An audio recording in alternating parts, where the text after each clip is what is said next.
lại thì bút tay nhẹ nhàng nhau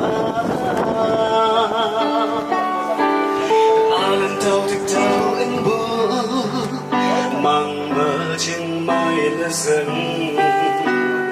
mai mai thầm bên nhà lên nhí những ý gì mình mang cả lưỡi ấp chi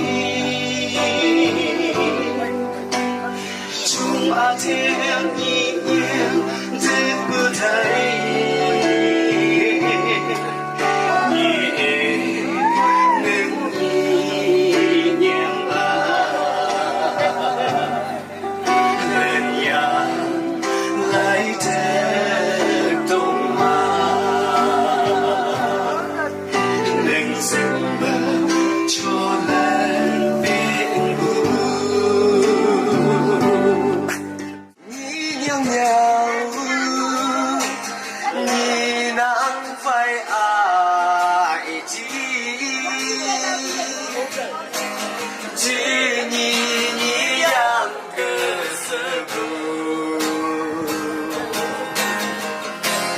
mang mía dày nhia ta he ô nhị nhang nhau từ chi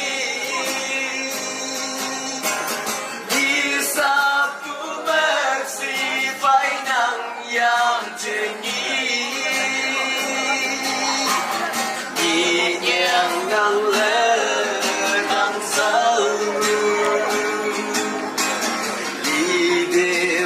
sắc lên nhẹ nhàng nắm đi bong ơ Akiyaya Salami Akiyaya Salami Akiyaya Pijak Akiyaya Pijak nhẹ nhàng ngang ngang cái lòng đông mà lại chừng nghĩ